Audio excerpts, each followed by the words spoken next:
on the paranormal and who he's interviewed. We're getting used to this new format, folks. I appreciate you bearing with me. I'm trying a few different things in way of the opening here, so we're not so staggered with the internet connection that I have or have been blessed with, whatever way you want to look at it. But hey, listen, it's awesome to see you folks here. Alien Girl 111, how you doing? Great to see you. Fantastic early morning shows that you've been putting out recently, by the way. I think there's a whole host of folks who probably appreciate that even more than I do, because I'm sleeping still. Nonetheless, let's see. Long Island Bigfoot, what's up, my friend? Hey, wanted to show you very quickly. I still have these kick-ass stickers that Long Island Bigfoot had made. Here we go. Really neat. I'm not sure how he did it. I think that, he must have some sort of program that he was able to print these out on. And of course, my favorite, you can see it. That is the Montauk radar. I know it's not coming in very clear, but nonetheless, it is pretty cool. Guys, I'm not going to kick around for too long here on the intro, as much as I'd like to just sit and converse and possibly hear myself talk. That's not what we're here to do today. Jay Marcus, how's it going? Nice to see you. Welcome to the show. Aaron Morrison, welcome back to the show. Longtime supporter of Dark Hour Paranormal. All right, without further ado, as we say here on YouTube, Oli from Alien Addict joins us this afternoon. What's up, brother? Good Thanks evening. for being here. Hey. Thank you for having me. Look at you, all regal-like, with your, nice glass there of wine. It looks like red wine, which means that you're even more sophisticated because you had to think, making a choice over white and red. They say lots of things when it comes to the rainbow of tannins. You would have thought that I'd thought this shirt out a little bit better, seeing as my skin is grey. I thought you were just trying to color coordinate, man. Well, I almost look naked. Well, if you squint your eyes real quick... Oh, Jesus, don't do that. Never mind, you're a fantastic-looking guy. Come on, don't kid yourself here. Hey, Renee Cruz, good to see you, my friend. Haven't seen you for a while.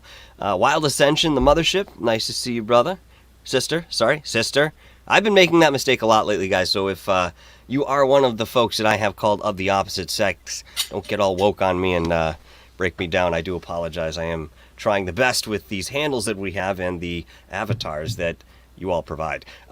Listen, Oli, thanks so much for coming back, with us. I've obviously frequented your show quite a few times since our last appearance here on the channel. And yes, you've had some challenges that you've overcome recently in way of your health and so forth. And this, for some respects may have put your channel in somewhat of a hiatus for a little bit. Were you able to do anything other than the pretty cool clip of, Art Bell's collar with Rich and Lee from Must See Audio? Have you been able to put anything in that small amount of time that you were somewhat incapacitated together for the channel? Is there something that I've missed? So I was working off my mobile phone with all of that. Wow. I wasn't at home. Not bad, brother. I spent over a week in hospital, and then when I got out of hospital, all my family had the C, the 1, and the 9. Mm-hmm. And the doctors said it would be because I had inflammation on my heart. They said they wouldn't risk going back home to get another infection because I got myocarditis from the flu. I had severe flu. I had the C, the 1, and the 9 2 weeks before that. And then I got the flu after that on top of it, and it was just a strange flu that I had that my little boy got and got rid of straight away, and I absolutely destroyed me. Strange pain in the arm. The wife said, "That sounds like a heart attack," and I said, "Well, it's probably just pins and needles." But then it started to get worse, and then as soon as she mentioned heart attack, I started to get what I think now was a panic attack. So she rung the non-emergency because I said, "You're not ringing 999." So she rung 111, and she had to explain what some symptoms that I was having. At which point they said, "Nope, we're sending an ambulance now." So there we go. Boy. Well, it's tough to think that you can get afflicted with one thing and yet something else can still compound On top of that, I'll give you a quick scenario myself. Many years ago, I got food poisoning very badly, actually, and at the same time contracted the flu. So, I mean, you can imagine the experience that I went through, and of course Oli went through in this end, going through. But I'm really happy to see that you were able to get over the ridge of that mountain, my friend, and come back to us healthy and energetic as you have. And of course, you have been on the air live since you've returned home, which is fantastic. And anybody who hasn't seen Alien Addict's channel, go check him out. He's got fantastic interviews, wonderful guests, very insightful.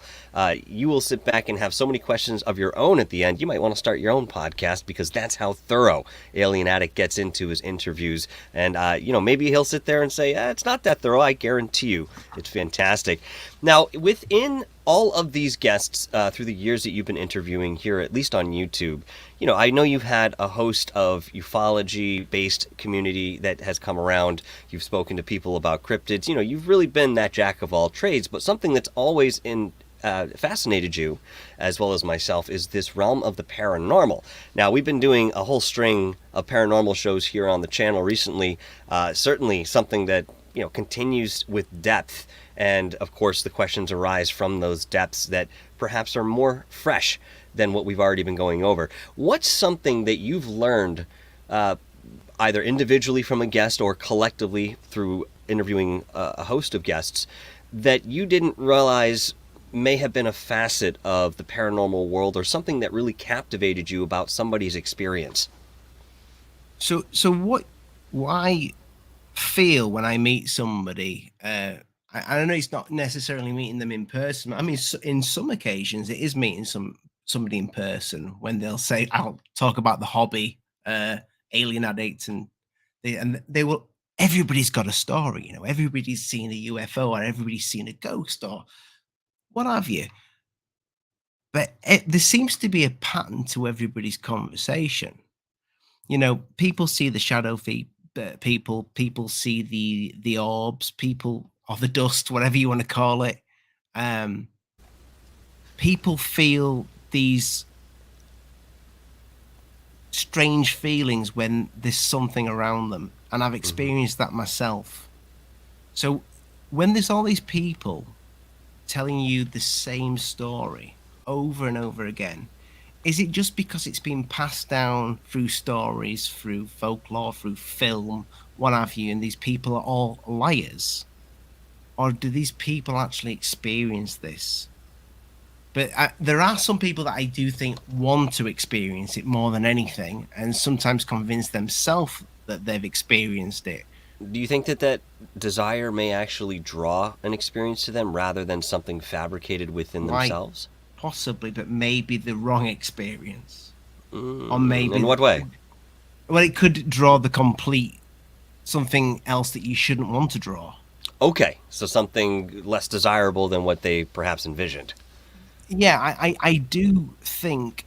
So when I first started Alien Addict, I was totally into NASA, totally into looking at Mars, totally looking at the moon, everything. And from more of a scientific point of view, but now I find the paranormal more intriguing than anything. And I'm not, you know me, Michael, I'm not a detailed guy.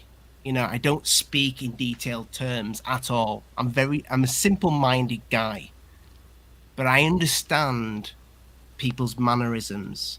When you're interviewing somebody, you can tell if somebody's pulling the wool over your leg. Sure. And you get a feeling for people, and I get that feeling for people that I meet in public. But I get more of that for the paranormal than I do somebody who's telling me a UFO story. I get more of that goose pimple feeling that this person has had an actual experience with something that is totally out of the ordinary than anything else. And there was a guy that I interviewed a couple of years ago now, and the interview never went on the show. I interviewed him again about a week or so later. This interview I played to my wife and my wife was freaked out because every time he tried to tell me something about this dark figure and what they are, he was telling me about things like exorcisms. Is this the gentleman that David, desired? Okay, okay. Was he the one who remained anonymous at first? yes, Okay, I just wanted to place that. Okay. he still does remain, and he still blurs himself out to this day. Okay. The first interview didn't record. It recorded whenever we had a normal conversation. It recorded. As soon as he started to tell me about anything to do with what he's witnessed, it stopped recording. I still have this interview because it's quite fascinating to watch for me, but for the audience, it'd be like, has this been staged? Because it's like an internet cutout, Mm-hmm. but at all the right moments. And I never believed in coincidences, but when he's speaking about dark entities and like, he didn't word it as demons, but I knew he meant something along those lines. And he was trying to tell me something. And every time he was trying to tell me, like he was saying that your channel's onto something, you know, Mm-hmm. that he was talking about so many different UFO channels that are on the tip of the iceberg when it comes to this subject. And he said, no, I'm not an expert. I only have my own beliefs. And when he was trying to tell me about his experience, now he called it. He said, he said to me, "Have you seen Stir of Echoes?" I said, "With Kevin Bacon, yeah, I've seen Yeah. that film." He said, Sure. "That's a little bit like what it's like. That is what I feel like I have." Him and his children have the same thing. They see things. His wife doesn't. But when he was telling me this first story, it didn't record. I showed my wife it. I said, "Look, you got to see this. You got to see this." And she said, "That's it. I can't watch anymore. It's freaked me out." For literally after that interview, things happened in this house for like 2 weeks. Lights flickering on and off, odd things going on, things going missing. Coincidence, maybe, but it was just odd. I had an eerie feeling after that interview. I even told him, I said, "Listen, there's been strain," and he said, "Yeah, that will happen." Can you explain a little bit, to the best of your recollection and within certain detail, how exactly you might have felt when you realized, after the show was over, something wasn't exactly right? Because that, to me, is the first acknowledgement that you give when something is around you. It makes its presence known with this, for myself, a very uncomfortable feeling of either dread or just heaviness, or maybe almost like my stomach is kind of going to do a loop but won't turn over kind of thing. What exactly did you feel when you realized something wasn't right? It was exactly that. I felt uncomfortable, not scared. I felt uncomfortable. I felt there was something not. It was almost like when you get depressed, but you can't put your finger on why you're depressed. Mm-hmm. Yep. That's what Yep. I felt like. Yep. So we've become great friends after that interview. We speak on a weekly basis. I've spoken to him tonight. I told him to check out your show. No kidding. You may be watching now. Hey, David, what's going on, brother? But he told me to clean my house. Now, rightly so, Yeah. it's a mess. But Yeah. I'm not a very organized person. But he said you need to kind of just clean the house, because these things thrive on an unorganized life. Yes. They on what did you say now? And I think it brings you. I never thought about that. When they say feng shui or something, everything's in order. Yes, And you absolutely. So I cleaned the house from top to bottom, and it stayed tidy for about a few days. But you know what? I felt a lot better. Maybe that was because the house was tidy. But see, in you saying that, you're already sort of acknowledging that doing that made you feel better in one way, shape, or form. There's got to be something there, yeah, right? I acknowledged what he said, but I like the lights. the first time the light started switching on and off was the day I did the interview with him, and Mm-hmm. and then it carried on. There was other odd things that happened, little bumps, and it's not an old house. I don't. I've never really believed in this. That's a lie. I have believed in it because I've experienced stuff, but I sometimes struggle to believe others. And you'll know this, but when you interview people, there are people who you think this guy's totally on the level, or you think this guy's probably, he believes it himself, but it's probably just something that's gone on in this person's life. Mm-hmm. I've learned to think, who am I to judge that? Who am I to know everything about this person's life? Just because I think doesn't mean to say that's what it is. But I never thought that about David at all from the get-go. But what I'm saying is, it got me thinking about other people, and then I started to tidy everything up. As soon as things went messy again, and I think it was about a week or so later, I had what I can only describe as is it a lucid dream where you feel like you're awake but you're not awake? You know that you're dreaming, therefore can act. Yeah. Yep. You try and fight yourself out of it, like even like trying to flop your arms about, but sometimes your arm won't even move. It's a sleep paralysis, I think. Yeah. So this happened to me, and I remember this kind of thing as a kid, where something would make me feel uneasy as a child, where I would try and run up the stairs, and I would always run in slow motion, and it was like I was trying to get back to my body in the bed. Mm-hmm. Mm-hmm. This happened about two, just after the interview, so about 2 years ago. And this happened one night. It must have been, I go to bed always around about 1 o'clock in the morning. Stay up quite late. Mm-hmm. It must have been around about 1:30, 2 o'clock. I have no idea what time it was. It was late. I felt like I'd just gone to sleep. And you know that feeling when you feel like your body's fading, but it's not quite faded. And you try to make yourself go to sleep. And you think, then you keep your eyes open, and you feel that flicker that your eyes are wanting to close. Yes. It was like that. And there was something in my hallway, because I can see through to my hallway from my bedroom, and I kid you not, it looked like a huge black figure in the corner of the hallway. And I felt so unsettled, not frightened, unsettled, because I don't think these things can do anything. And also I thought it could be just a dream when I managed to pull myself out of it. Because it was like I kind of managed to get myself out. I don't know how, but it seemed to last for seconds of seeing this thing, but it felt so real. But for me, that's not a coincidence that I just done this interview, unless it was, that's in my mind, that's in my brain, that's what makes me scared, that freaks me out, that made me feel uneasy about the interview, and that maybe stayed with me.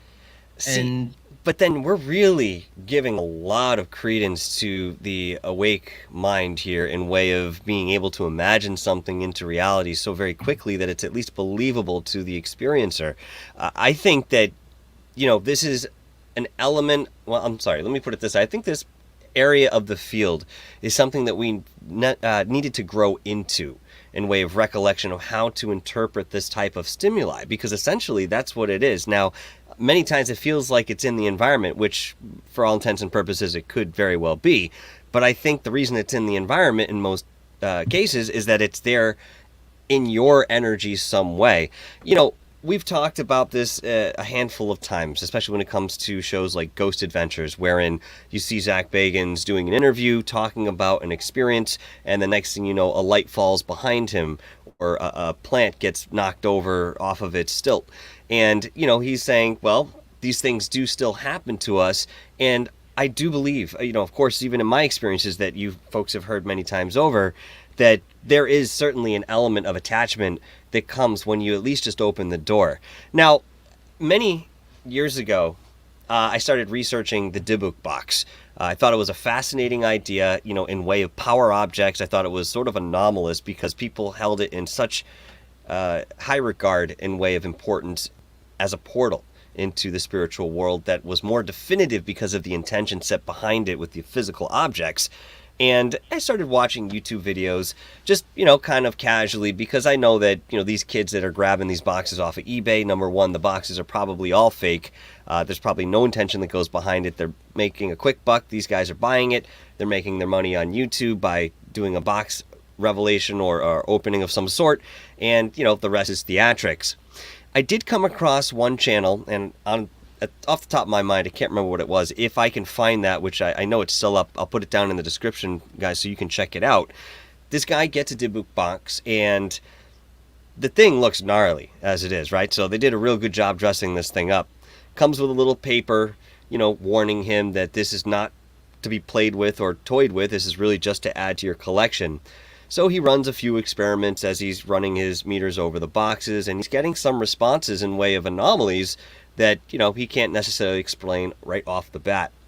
Now, the first time I watched this video, there's two parts actually. The first part, it made me feel very uneasy, just kind of getting into it, almost like, I'm going to lose my breath. I know what's going to happen next, in a sense, considering the risk that he's taking, possibly, right? Because at this point, we don't even know if this Dybbuk box really holds any sort of malevolent energy.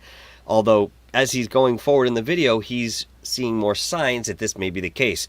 Next thing you know, things fall off the walls, lights are flickering, and it freaks him out enough that he leaves the house. And the second part of this segment is talking about that night after he left. He went to his brother's and, blah, blah, blah. There's a whole bunch that goes into it. But the point here is that when I tried watching this again about a week ago, just, again, curious to revisit, I started feeling something coming in to my sphere of perception. And this isn't foreign to me in certain respects. It's the reason that I sometimes can research some subjects and sometimes I have to put them down and wait. But this thing came right in, and as soon as it was on top of me, I knew it was directly related to what I was watching. It was just that sense of thick fear, irrational fear. It's not yours. That's the funniest thing, guys. If you've never experienced something in this way, it's so outside of yourself, it's almost impossible to explain what that's like. That's almost like me saying, hey, I can feel all these emotions right now and do it in a very tangible way that I can express that to you. It doesn't really compute within, the constructs that we have in way of our mind, but yet this is, again, probably via the right brain in some way, shape, or form that we experience this. Is truth really universal? You bring up certain aspects, and I look towards religion and certainly how people believe that, there's, a certain construct in way of this life, and that truth itself is the only truth. But yet we can pretty much come to a consensus, I believe, Oli, that, between us, when we look at somebody, they have their own filter in the way they perceive the world based on their experiences, what they've been taught. They come up with a belief system, and that, for them, is their real truth. If you ask people to do it, they die for their concepts. And I think that this has been proven throughout our history. So if that's the case, now maybe this is a grand dichotomy. Maybe there's some paradoxical element to this, okay? That, of course, doesn't make it easier to talk about, but certainly stretches the mind a little bit. Can truth itself be universal if we are all perceiving things in different ways? 100%. I believe... But without getting your channel into trouble, I believe there's a lot, and I believe there's a lot of nasty people out there that are more aware of what's going on when it comes to this paranormal subject that they won't admit to. And I think some of the things that are going on, they're very much tuned into it. And they want us to get tuned into it without us even knowing what's going on. So it's like that. It's like The Secret. Okay, if you imagine something up that's gonna happen, I want to get something. I want to win this, incentive or anything like that. And you believe, I'll buy this house.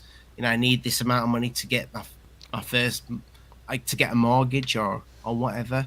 If you believe in it enough, you can get there. If you're talking on a grand scale, if everybody believes in that. Well, let me clarify something very quickly, because the secret is not rooted in belief itself. It's not necessarily the belief that this Oh, is will it not? happen. For it. Yeah, no, but I wanted to clarify that, because it's already very confusing when you look at That's that concept. your field, though, Yeah. Michael. Yeah, oh,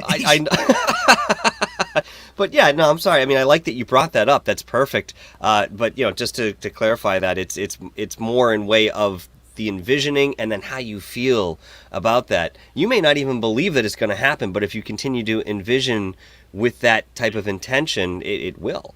And this goes also for things that you don't want. So if I'm afraid of getting robbed, if I go down to the grocery store every week and I bring that fear with me every time, there's a good chance that robbery is going to find me, because I'll create that too. You create a situation. Yes, you do. Yes, you do. And I'm sorry, I didn't mean to cut you off there. No, but do you create a situation? And here's my understanding of it. Mm-hmm. If you're thinking about somebody robbing you, and you're thinking that constantly, whatever being or entity or whatever feeds off your fear of being robbed, how does he put that situation into action? Is that because the robber is thinking, I need to rob an easy target today? Are they working in? First, how does the robber select the victim? Okay, I guarantee you more often than not, they're either profiling them in some way, or they're having the feeling that this is an easy target, or this is a target that I can overtake. Okay, so this is a fantastic question, by the way. And what I would say is that if you have the fear already, and this is something you are expressing, and let's say you didn't have the attachment, all right, no negative energy around you, but you still had the fear, you're still going to create a situation that's reminiscent of that greatest fear. When you introduce the element of a negative energy, or one of these ancient energies that just are not conducive with ours, it acts as an amplifier. Now, in doing that, you're co-creating not only with the spirit that is attached to you and amplifying this fear, okay? Because it has its own dad. Believe me, I'm sure there's a whole science behind how that works. But you're also co-creating still with the person who's going to rob you. When you look at this from an eagle eye view, things make a little bit more sense, but yet we can't necessarily augment them in how we may experience them in the end, unless you're savvy that you are the one creating that experience in its entirety. Once again, I'll say that word, co-creation. There is certainly that aspect, but at the end of the day, in most cases, outside of these very core agreements that we may need to go through for our own development, we already agreed to long ago and can't back out of. Okay, those are usually pretty distinguishable. We can point those bigger events out that shape us. You have the option to change that reality, or shift not only what's happening now or what may happen, but Oli, I mean, I've talked about this a little bit in the past, not to a great extent, but I've found a lot of corroboration for this type of experience moving forward.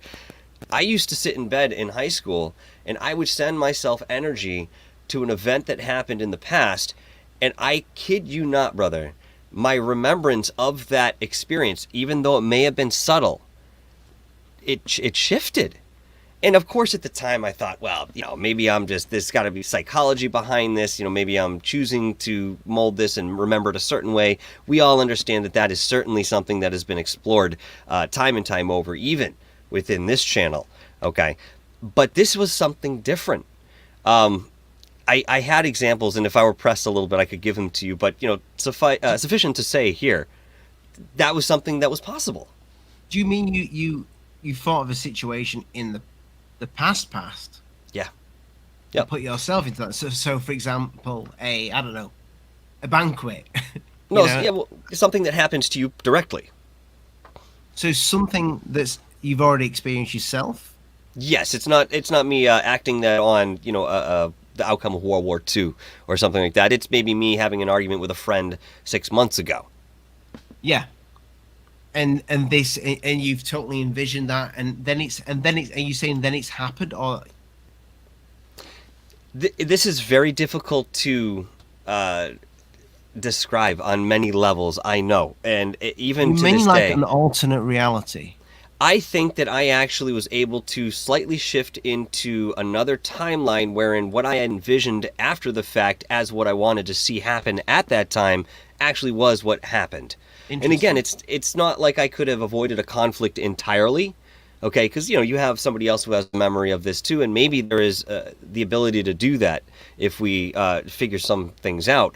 But it was perhaps the severity of the conflict that was mitigated, or if I had injured myself, I remember myself healing faster than I really did. And of course, we can get into the Mandela effect when it comes down to it, because that was something explored to a T and still is at the forefront in many people's minds today.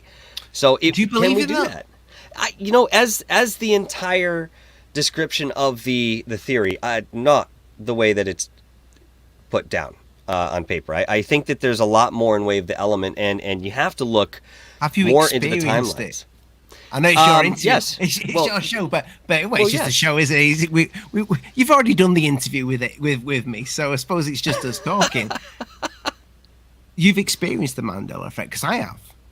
Yes, absolutely. I don't think there's anybody I know that hasn't. That I spoke to about it. Tell me a little bit about your experiences with the Mandela effect. Is there anything outside of what we're all aware of? Obviously, Mine is the big one.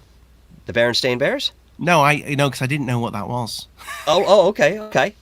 Is it an American thing? Well, then it's Mandela himself, isn't it? Yeah, Yeah. that's the one for me. Well, same here. I thought that, and C3PO never had a silver leg, ever. Huh. Never. He never had a silver leg. He was solid gold. See, things like Star Wars, where we've talked about people remembering it. Luke, I'm your father, and obviously the line was different.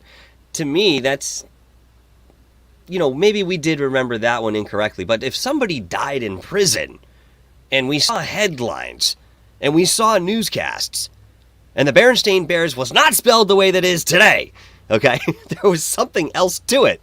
I can't smell. Well, but even still, there are many other examples that you could pull out, I'm sure. Was there anything else other than Mandela himself? Because I think that was the introduction to many of our inquiry when it came to that concept. I mean, there's the big one, magic mirror on the wall. Who's the fairest of them all? That was never magic mirror. That was mirror, mirror on the wall. Who's the fairest? I'm sorry, but it was. I've tested people on this. So my father, who is not into conspiracy at all, everything's factual. My mum, she doesn't care. She could believe anything. I could tell her that Smurfs visited my house, and she went, "Oh, really?" But I said to both of them, I said, "What's that thing?" So I just did a little bit of an act, because I knew if I said something, my father would go, "Oh yeah, it'll be just memory." But I remember it as magic mirror as well, because he wouldn't want to go against the grain. Right. But I just said to them, I said, What did it say, that story that you told me as a kid? The Snow White and the Seven Dwarfs. Was it something mirror on the wall? And then my mum went, "Mirror, mirror on the wall, who's the fairest of them all?" Is that right, Dad? Yes. Okay. Play on my phone.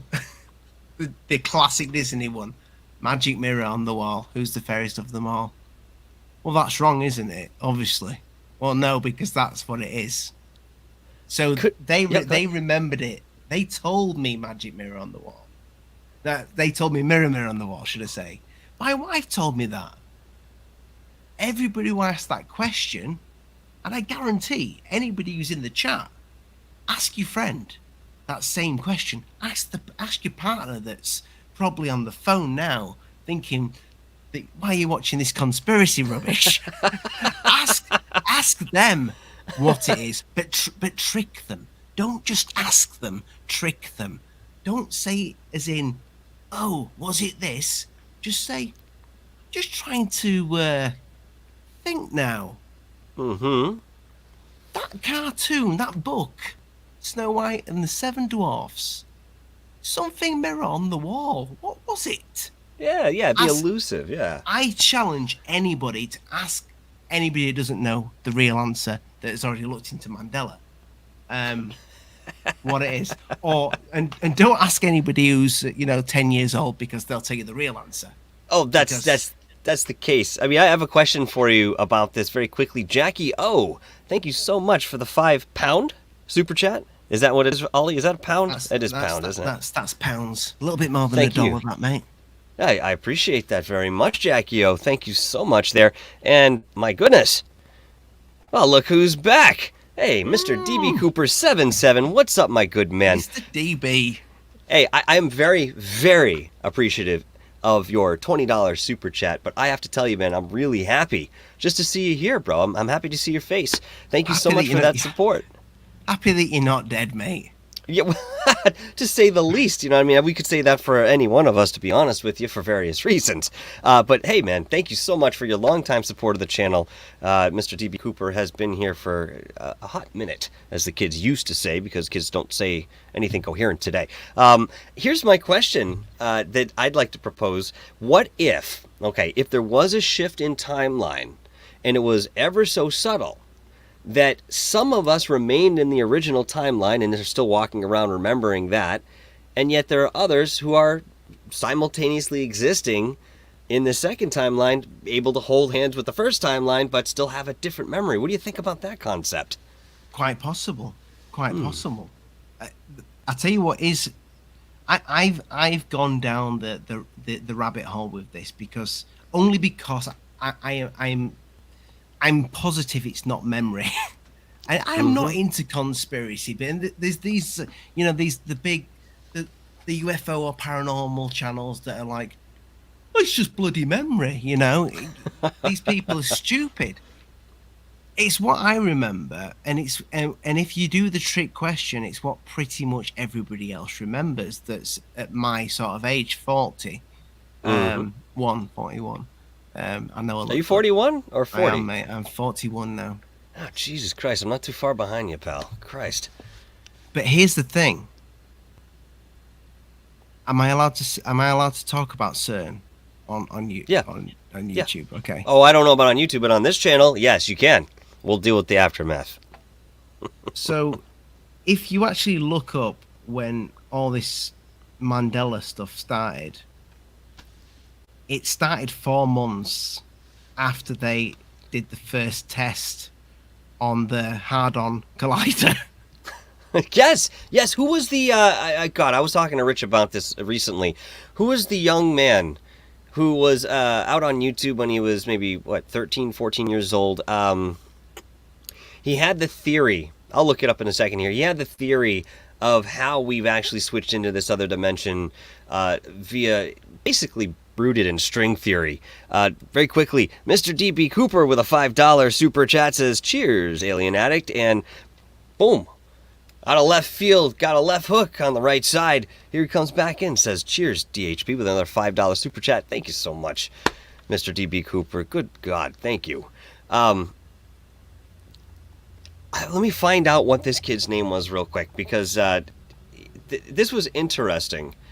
He's another one of those savants, if you will. And I remember there's one video with him in the kitchen. His father's obviously filming him. His mother's making dinner in the background. Siblings running around as they normally would. And here this kid is writing on a napkin, drawing out parallel dimensions, talking about how the collapse of one could cause another. And his whole theory, and the reason I bring this up, was that this all began around 2019 when they were playing around with the collider. What do you know about that, or is this more rooted in theory? I don't know much about it, but I don't know about the kids' theory. This was literally, I was on a show with, I think it was Rich and Lee, and we got, I think it was either through the show or after the show, and I think Rich was taking the piss out of Mandela effect, and I said, well, no, hang about. I said, because people do have those memories. I have some of those memories. And I have I said, do me a favor, Google, and I think I asked Rich this or Lee, Google when Mandela effect first came about. Mm-hmm. Right, okay. And then he said, right, now Google, when did the how do you pronounce it? Hadron Collider? Hadron? I, Potato? yeah, that thing, that big giant thing that costs more than most people's countries. When they turned that on, when was it? And they Googled the date when they did the first test, and I think we'd work. Google's talking about it. Oh, is it now? She's always it? got ears. Always got ears. Oh my God, I didn't even mention her name. That's why I don't have one. she's not stopping. She's yabbering on about something. But yeah, tell her we'll give her a slot next week. it was about. That's a great title for an interview. Interview with Google.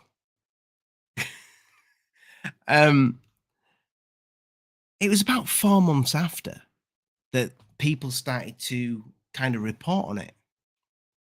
Now that seems a bit soon to then start reporting, and all of a sudden you remember this memory loss. But I believe that's roughly when it was. I could be wrong on that one, but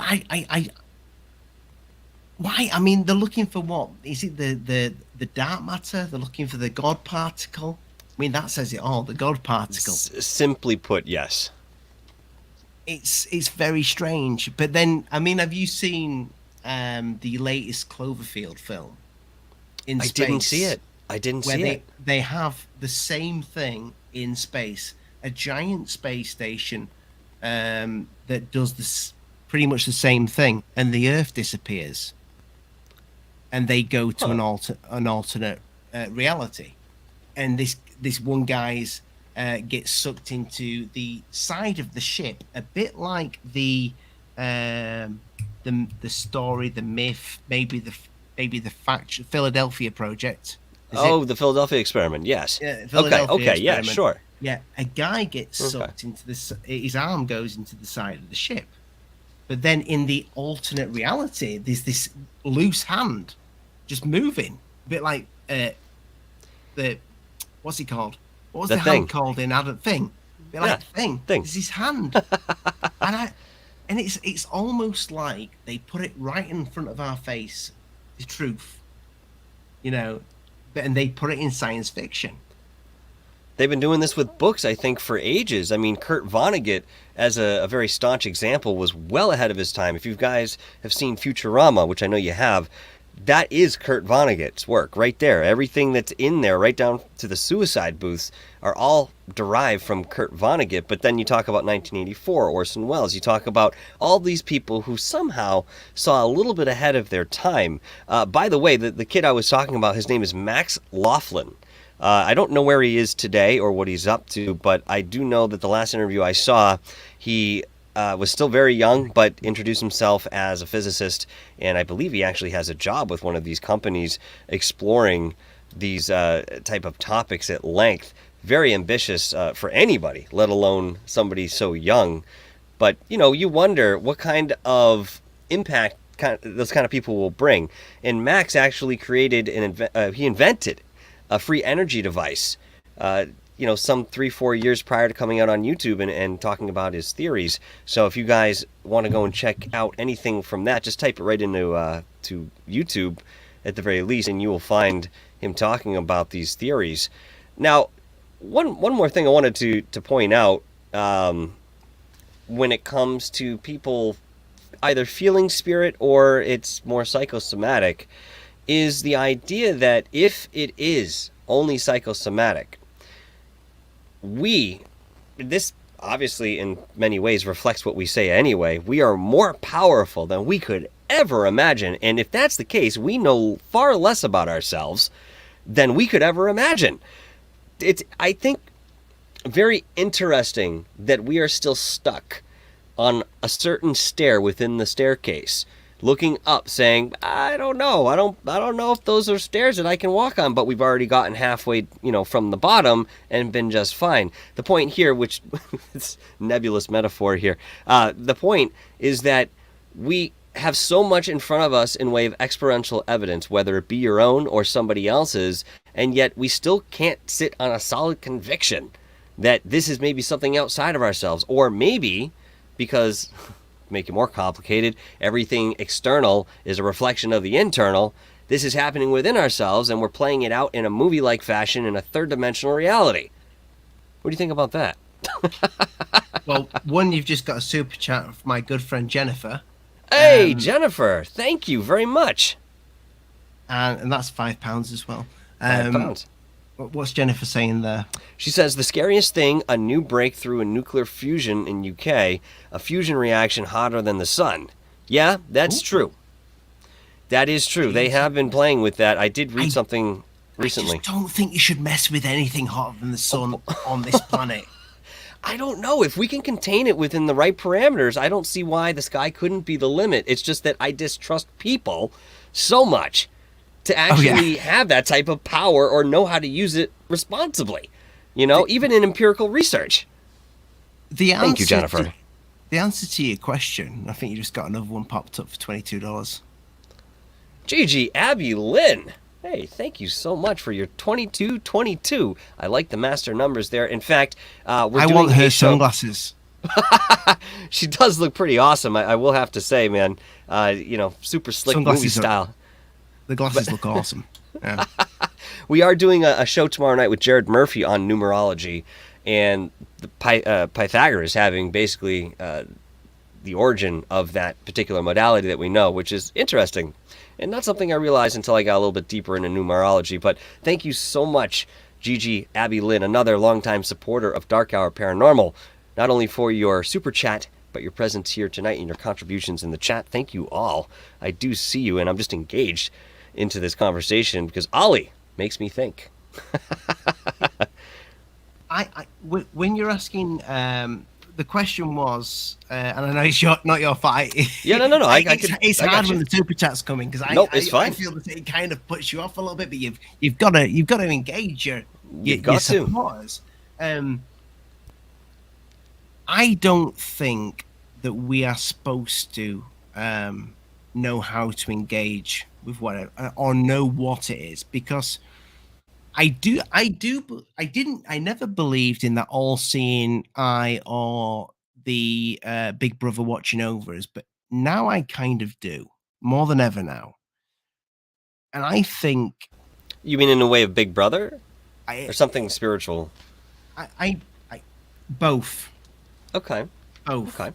I think that the big brother is very much probably a human presence, that thinks it's owed everything. They think they should have everything, and they probably know how to get whatever this power is, or whatever it is. They know how to latch onto it. Yes. And they know how to they're being manipulated probably by it, but that's fine because they're in that. They're probably doing that. It's probably not going to pay off for them, whatever they're doing.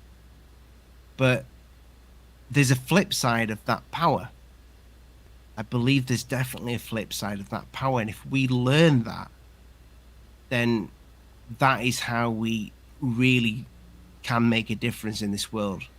Why do you think... Sorry, go ahead. No. You're going to say, why what? Why do you think that within looking and trying to interpret what spirit is and how it plays a role in our lives, we're still seeing the reflection of duality? God is supposed to be omniscient, omnipotent, and yet it can't supersede duality? Really? Even if it's its own creation, I can get over anything that I've created. That's just the nature of what we are. And if we are that same energy, then why couldn't we go above duality?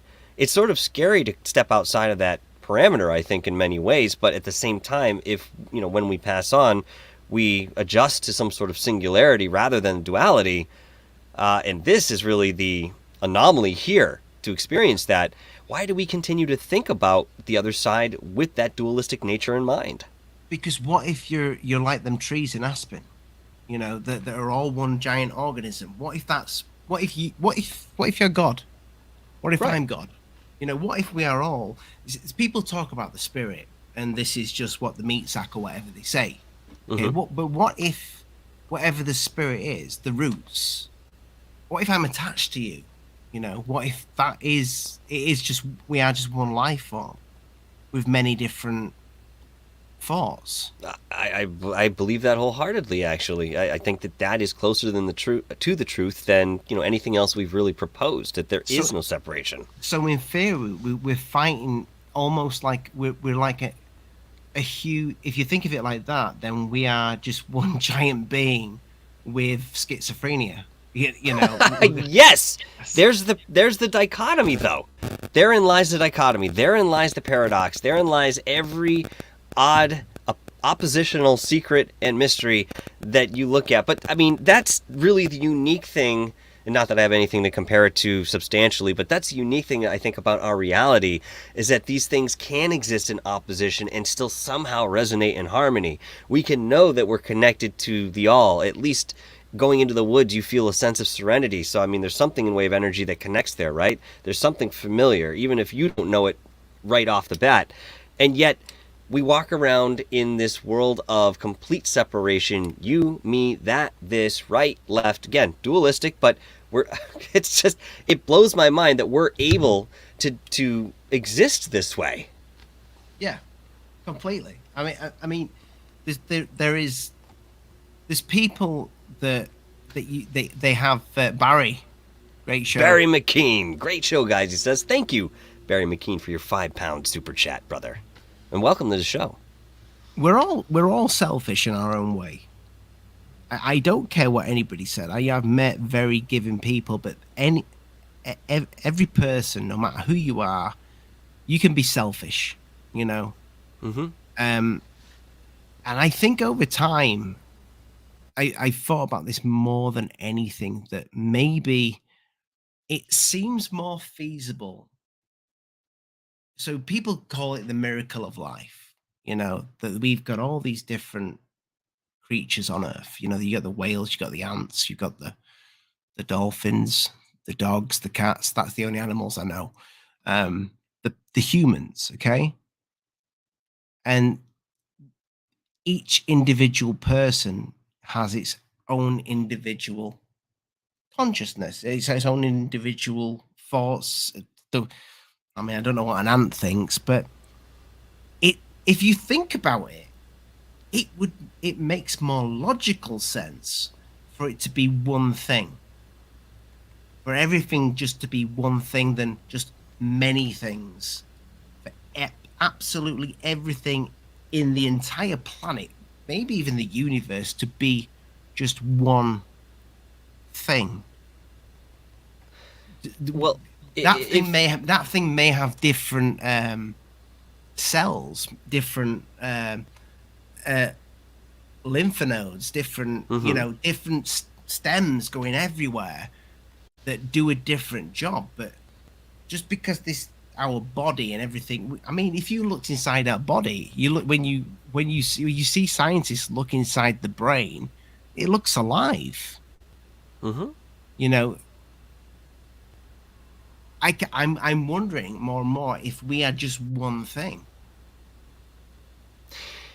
One thing I think we can agree on is that there's consistency in variation in way of expression. If nothing else, every single one of us, and not just us, but even the land itself, animals, species of wildlife, have their own expression of existence, whether that come in the form of physicality, maybe that's the way of behavior, maybe within higher intellectualized or self-aware species, you see this aspect executed in cultural senses.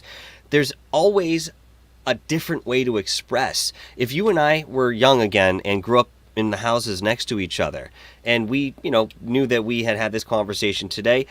Depending on what music you listen to, what kind of things you were into, you would express yourself given those particular preferences. So if that's what we're doing, and we might just be a reflection of all that is because we're part of all that is, maybe that's what all that is doing, and that's what all that is knows how to do, is to continually create and express itself. But there's an endless amount of expression or depth within this particular God. I mean, we're trying to compartmentalize it in the way of conversation, but in this God or entity of all, maybe that's just what it does. And once this creation is done and all the parameters within a certain vibration, again, we're making this simple. I know this is really selling it shallow, but I don't think anybody else can say this any better. Maybe that expression will eventually exhaust in some way, shape, or form. You would figure it would have to have something to do with, the golden mean triangle, right? It has infinitely going one way and the other. The Fibonacci does have truncations on each end. So maybe there's a way that we can at least be aware of this element and carry that with us, knowing that if God or the all is the energy of expression and creativity, that's all we are. So there's no judgment in whatever you decide to do. And if an alien shows up with 9 heads, I'd shake whatever he calls a hand and you know what, accept him into the ruse, because, I'm not going to, not like you because you listen to rapcore or you listen to country music or something I don't like. Well, I saw your collection when I was over there last Saturday. I didn't say anything because I wanted to keep the peace. But anyway, you know what I mean, though? It's all just different forms of expression at the very root. That's the consistency, whether it's business, whether it's creative endeavors of your own, whether it's creating family, relationships. At the very core, it's an expression. I've told you about the number. I've told you about the number, haven't I? My number. 33. Yeah. Yes. So that still happens. Mr. D.B. Cooper. Mr. D.B. Cooper, man, I wish you could join us, brother. It'd certainly be on me anyhow. Mr. D.B. Cooper sends a $20 super chat and says, "Beer on me, my friends." Thank you, brother. My God, dude, you are absolutely knocking it out of the park today. All of you guys knocking it out of the park. It's one of the best shows that I've done in way of conversation in a little while, in way of how we get to depth. But that's just my own personal thoughts on that, and of course nothing saying prior to anything we've done. But dude, thank you so much for that support. And I got one more here, Aaron Morrison, with a $20 super sticker. I don't know what's up with these super stickers. I can't see the sticker. Can you see the sticker? Tell you what, yeah. Why can you see it? It's a really pink person with a purple sweater with a baseball cap on, giving out a massive giant love heart. I'll take it. I'll take it all day. Thank you so much, Aaron Morrison. I wish I could see these super stickers. Go ahead. When I say pink, I mean extremely pink, like sunburn. Fuchsia. Yeah, sunburn pink. That would be like me if I came to America. Given your complexion, my friend, yeah, you're not wrong about that. Listen, thank you so much, guys, for your support. I mean, can't get a word in edgewise here. Can't say that's a bad thing. Jennifer Siami.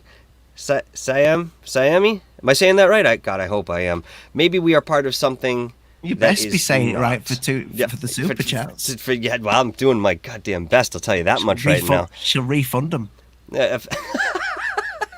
Listen, it wasn't my fault. My tongue was born. Wow.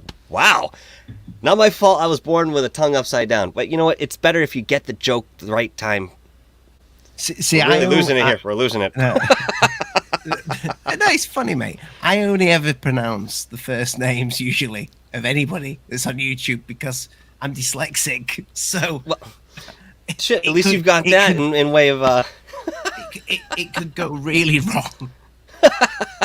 But yeah, what I was going to say with the 33 thing, that still goes on to this day, and I still ask myself, is it just coincidence? Is it?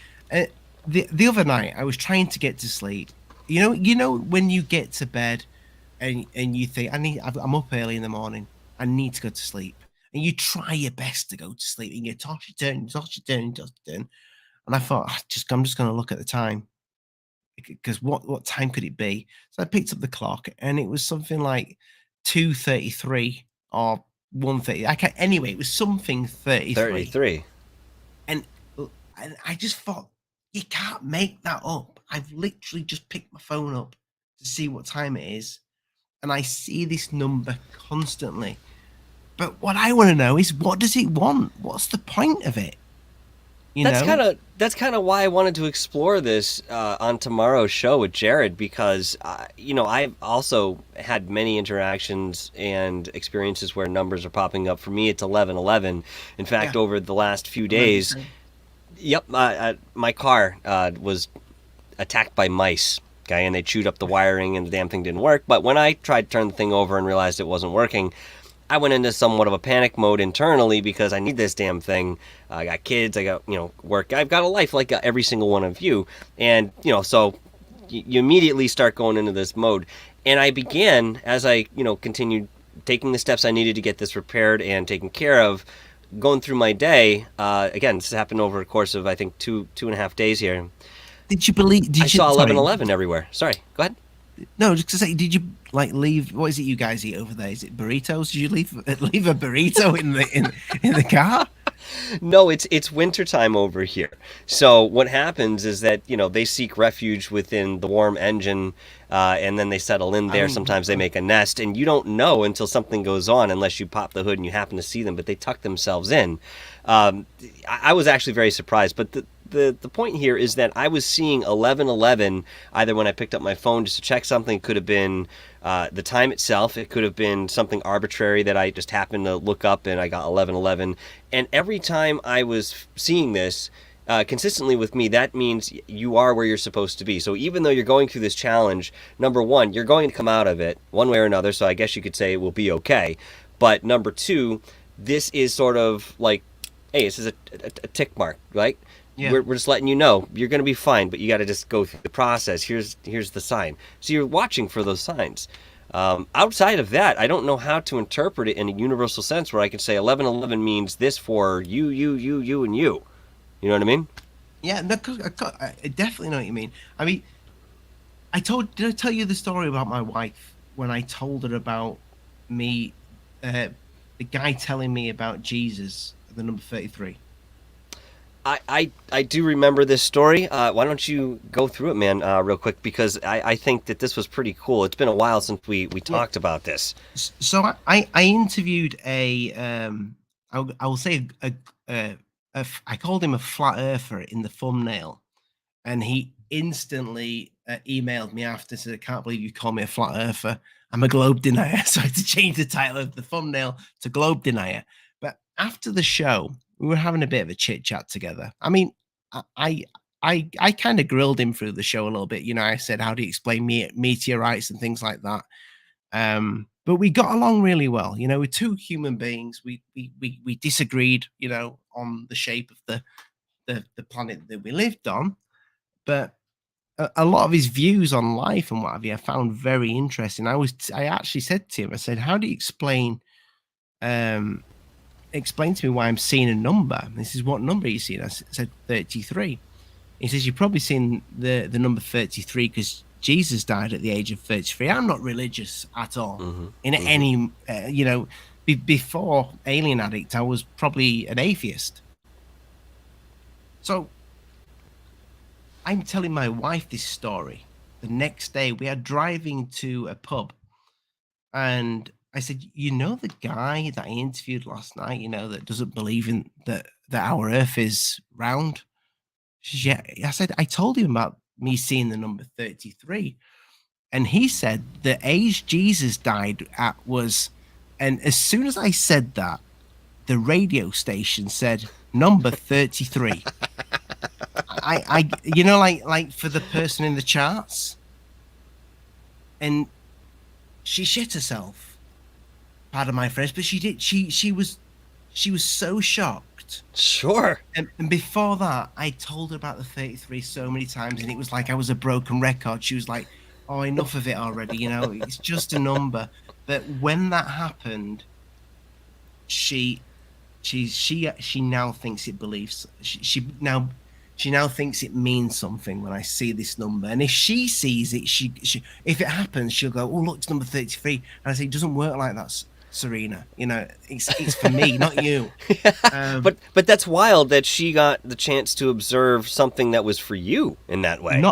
Not only that, Michael, the junction that we pulled off at to pull into this pub that we was going to for lunch to meet our friends was junction 33, and that was literally probably about 1 minute after hearing that on the radio. And I went, as we pulled in, it said junction 33,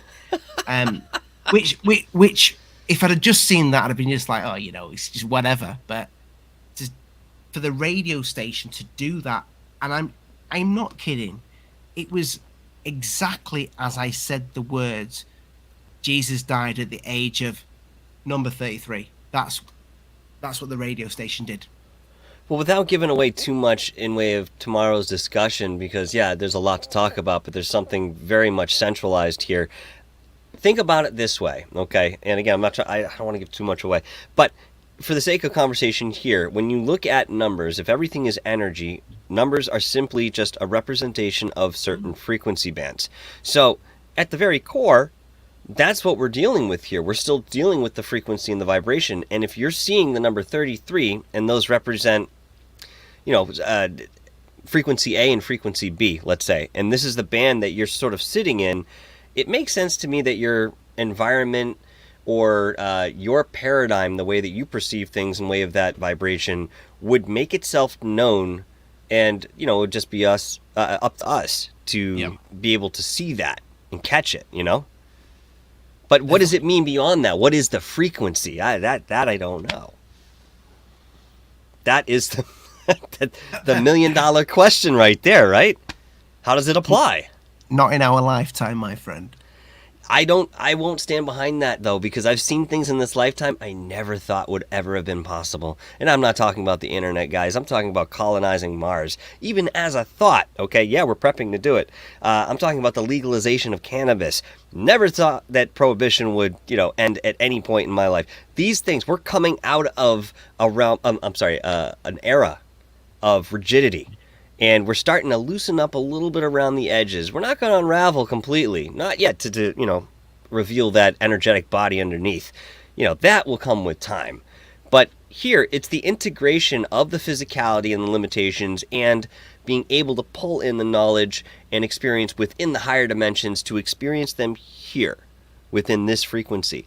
I think that's probably pretty unique in way of certain experience, and I've been told that this is a unique experience for something very similar to what I'm just describing. Yeah, I mean, personally, I think I'm God. So does Kanye West. You guys have something in common. I think he means it in a different way, though. Because we all are. We all probably are. We're probably the same person. I'm probably speaking to myself right now. I would have to say that's exactly what it is. Yeah, well, I mean, we kind of look similar too. That doesn't hurt at all. So you're far better looking, though. I think I should. Don't be daft. You're better looking. Daft, my middle name. What do you want? Maybe I should grow my hair. You should, brother. When it comes to religion, though, I don't think anybody's right. I don't think anybody's right. I respect all religion, all of it. I don't think anybody's right. I think many people may be on the tip of something, but nobody understands it. Absolutely nobody. Not one religion.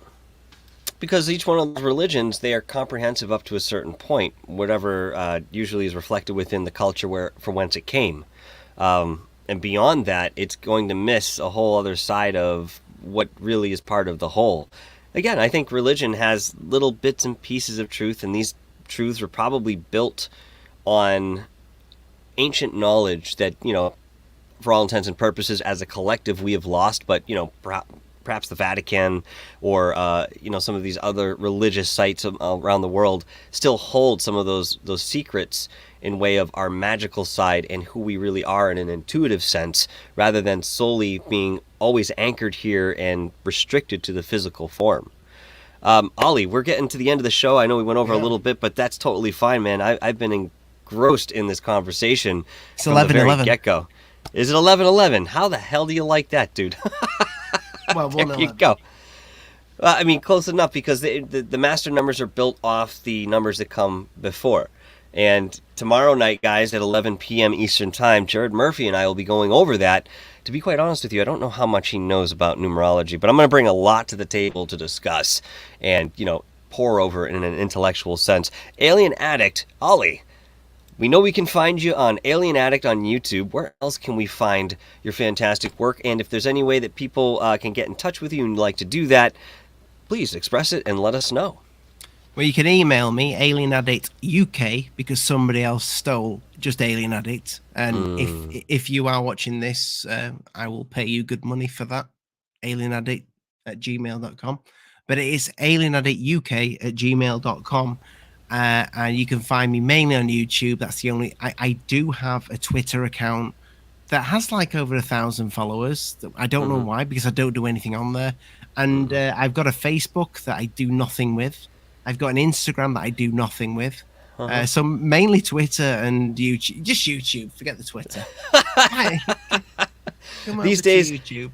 These days, I hate to say it, but I'm in the same Oh. box with you. I mean, yeah, I was on some of those peripheral sites, Instagram, Twitter, and what have you. But It's time. it's time. It's really what it comes down to, man. And an understanding of the nonsense. Well, I give it to Rich from Goof On for getting on TikTok. I give it to Third Phase of Moon for getting on TikTok at one point. And yet they were, both kind of pushing me this direction, say, hey, just, play with it, see what's good. And I said, I'll think about it. But I never got the chance to sit down. And when I actually did, I was like, what the hell am I going to do? I didn't want to put something out that, I felt that was just rushed or anything like that. I could have taken something from my interviews. I guess I could do that. But yes, YouTube right now is where it's at. In fact, Third Phase of Moon is in the house. What's going on, boys? They ask, when is Oli coming to the United States? Because if you are, we are all getting together. I think you should assume that at the very least. 100%. We'll all travel, man. I went to the United States when I was 10 years old, and I went to Florida, and also I was it is Cape Canaveral near Florida? Sounds about right. Sounds about right. You should know. I don't live in Florida. Anyway, we went to see a space shuttle launch. My parents took me to see it when I was 10, but it got cancelled because of the weather. By the way, how's the weather? Shit. It's shit. But your electricity's still on.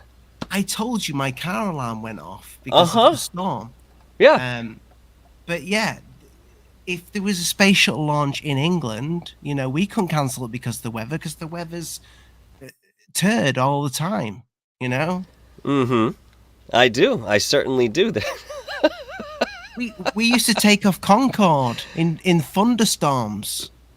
Listen, I'll tell you this much, Ollie. If you come to the United States, between the group here, we will give hurricanes, don't you? We'll give you whatever you want in that sense. Any type of inclement weather, we'll find it for you. But we'll give you a fantastic time here over in the States, brother. And I know there are many people who would love to see you, Mr. DB Cooper, back in for the last inning, slapping that ball right out of the park. Actually started a car alarm over in the left east parking lot there with a $5 super chat. Says, bring your arse to the States, Ollie. Cheers, mate. And I have to say cheers to you, Mr. DB Cooper. Thank you so much, brother. Couldn't appreciate you more, man. Jesus. I would love to have a beverage with all you boys. But yes, I would definitely love to come to the States. Listen, think about it. You know what I mean? It's probably not as expensive as you think it is. I don't have to think about it. I'm there. All right, then let's go. We'll get a date, and I'll set the room up next door, and you'll have a bed to sleep in, bro. Let's go. Once the world settles down just a little bit, give it like six or 7 months. Oh, that's fine. I'll still be alive. So, listen, Ollie, thank you so much for coming on the show, mate. I'm just going to close out real quick. You know the drill. Awesome, bro. Continue up with that good work over there on your channel, and I tune in as often as I possibly can, sitting in there live, and if I don't catch it live, I go into the archives. I do have a show coming on Friday, which I have sent you a little snippet where be good, guys. I will be looking at Area 51 in a way that I don't think anybody else has done that is in the UFO community. That's all I'll say. Yep. It's quite Yep. simple, and it's already out there, but I don't think anybody's done it that's in the UFO community. So there we go. The only example I can think of involves something integral to that, so I can't say anything, but I have to back that and say what he has in way of presentation is pretty interesting, guys. Certainly not a show you want to miss. If it works. If it works, but either way, it's a new approach. And Yeah. this is, again, something you said that was out there, but nobody seems to have taken the initiative on, and sometimes I it's have tried opportunity. it. I've tried it already, and it's fantastic. Well, God, I look forward to that, my friend. In the meantime, I'll take you off. I'll do the closing. Thank you so much once again, Oli of Alien Addict. I love having my friends on this show, and yes, that's what some of these folks are, and most of them, and if they're not when they come on the show, they will be soon after. That's just how it goes over here in the Dark Hour corner. But I want to thank, from the bottom of my heart, each and every one of you for being here today at this afternoon show. Yes, I think it was Scotty B who mentioned that I looked a little bit more awake. You're right, buddy. Thanks. I do. And I am more awake because, well, it's the middle of the day and I'm not after, going through everything with the day job and everything here. Although I do hope that I'm at least coherent enough within what you said there when I'm on the later shows. So, I'm sure somebody will let me know if I look terrible. That being said, I really enjoy talking about these topics. There's always so much to go back and forth with. We bounce certain ideas that grow and amplify. The intensity sometimes reaches us to a different type of epiphany. And, the word epiphany is a really interesting concept because it is definitive to a certain degree. And yet I think that we're on a certain string wherein there are these nodules that are along the way, perhaps benchmarks in certain ways that if we do the certain work we need to, we will be opened up to a little bit more of the picture in the way, let's say you're playing Final Fantasy and you don't see all of the map, but as you continue on with the game and continue with the journey, these parts of the map, these parts of life, these parts of perception open up for us as well. Just to make it something fun and relatable, right? Guys, thank you so much. The Super Chatters absolutely blew it away tonight. Guys, I can't thank you enough. Really, really, really, really helps me out. And, of course, helps the show out from the very root all the way to the top leaf. And we are continuing to grow this garden over here, folks. We are not letting up. I have so much in the way of what comes in the latter part of this year, mid to latter part of this year. I'm really, really excited to share all of this with you. And of course, I'm really excited to get in there and do the field work that I have lined up. 2 documentaries, along with mini documentaries that will be coming up as soon as the weather turns a little bit warmer. Unfortunately, the groundhog did see his shadow. The son of a bitch. So there's six more weeks of winter that we have to get through, which, to be honest with you, yeah, we've had a couple doozies here and there, but the Northeast winter has been weak, to say the very least this year. I am disappointed, Mother Nature. Where's that snowstorm that kept us inside for 3 months back in, 2014, I think it was? My God, couldn't find my car for a total of 3 days. That's how big the snowbanks were. And then when I finally realized it was in one, there were 3 other cars buried along with it. So, folks, thank you so much. Moderators, you do an awesome job, and I watch you guys in the chat. I'm sorry I can't get to everybody as they say hello, but hi, and thank you for being here. Welcome to the show. Welcome to the channel. Please hit that like and subscribe button. We are growing every day, folks, and we'll be back tomorrow night with Jared Murphy to discuss numerology at 11 p.m. Eastern Time, 9 p.m. Pacific. It took me a second there. Folks, we will see you tomorrow night. In the meantime, stay vigilant, stay explorative, and continue to traverse this nebulous field in search of the truth. There is light at the end of the tunnel. Until next time, ciao.